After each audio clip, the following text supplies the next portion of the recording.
Alright folks, we're going to move on now to our last and most complicated costume build. It's actually a spacesuit. Going to make this first contact spacesuit from Star Trek The Next Generation, the movies. This helmet was vacuum formed, and rather than do that, I'm actually going to foam fabricate the helmet and the chest armor piece. So earlier today I started doing the pattern pieces, and I did it on George. I'm going to make 2 of these, and you can see there's little adjustments had to be made as I went. I had to widen this a little bit. So I'm going to do the same thing with the helmet. I'm going to make cardboard patterns for the helmet, and then we'll cut it out of foam. So extend this.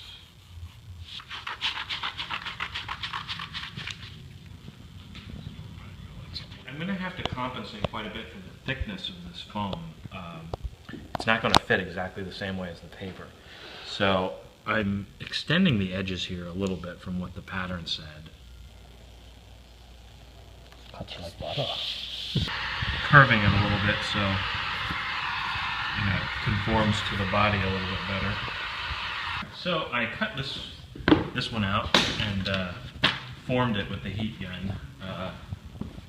Good. I tried it on George. This is pretty much the same size as George.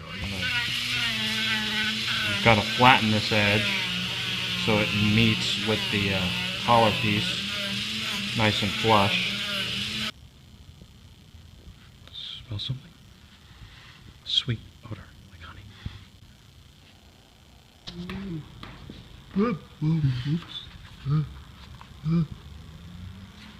This is great. Just sticks right on there. Easy peasy.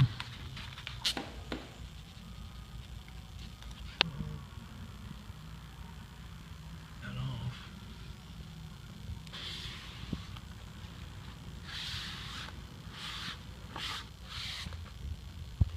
Alright, let that dry.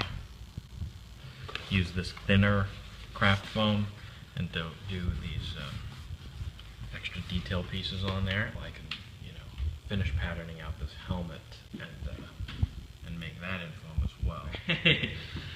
So skipping quite a few steps here, but I patterned out the helmet and I completed it pretty much in foam, and then painted it with PVA glue, like Mod Podge is something you could use, and then Plastidip in the spray can, and then I just painted it with like a gloss white. And the finish is pretty good. I think it came out pretty good. I also did the visor. I was originally going to vacuum form this piece because the real visor kind of just curves out a little bit here, and you can't really do that by just folding plastic.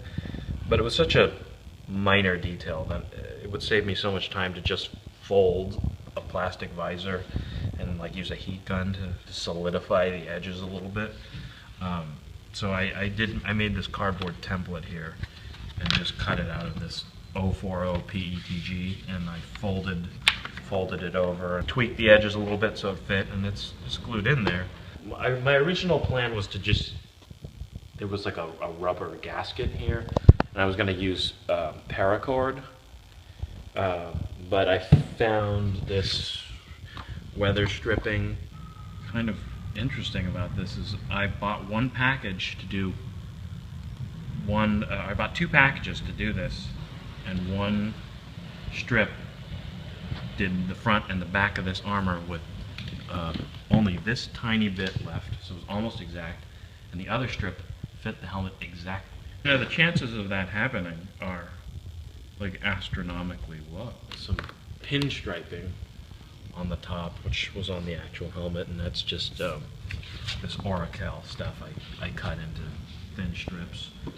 So now I'm going to take these vest parts, the things that go under here, and I think the real things were vacuum formed and then flocked, and there was some like recessed patterns in the actual thing, but I think what I'm going to do is I'm going to make a stencil and just sort of airbrush or dust with spray paint some black windows, so it'll just sort of give the illusion.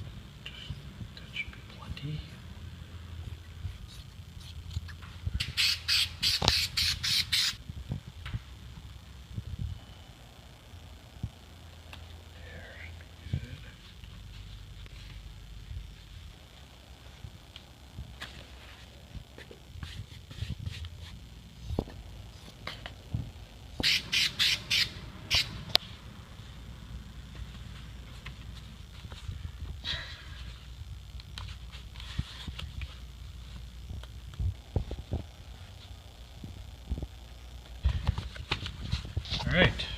Oops, got a little stuff there, but that's going to be under the thing anyway. That looks pretty good. Like that.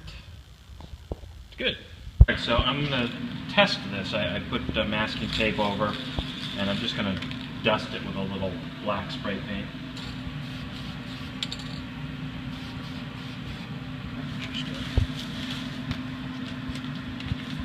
It's not bad, kind of gives it a little bit of an effect. So I'm probably going to stick some Velcro on there just to attach everything together.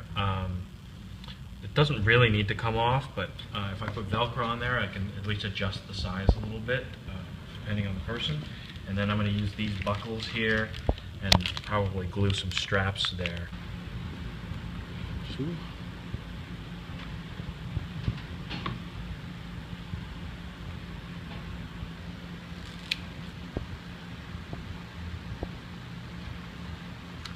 I finished attaching all the buckles. I didn't quite finish this one yet, but they're just these little buckles like this. Makes it really easy to turn on and off. I also put Velcro here so the size can be adjusted just a little bit.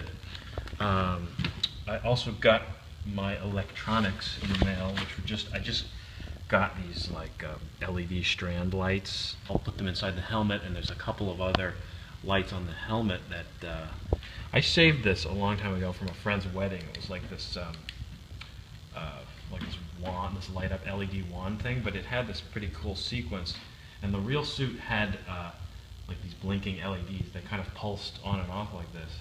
So I'm going to incorporate the controller board for this into this part. Also, I poked holes in here for the LEDs, and I just did that with a hot poker. So this thing doesn't need to be that hot for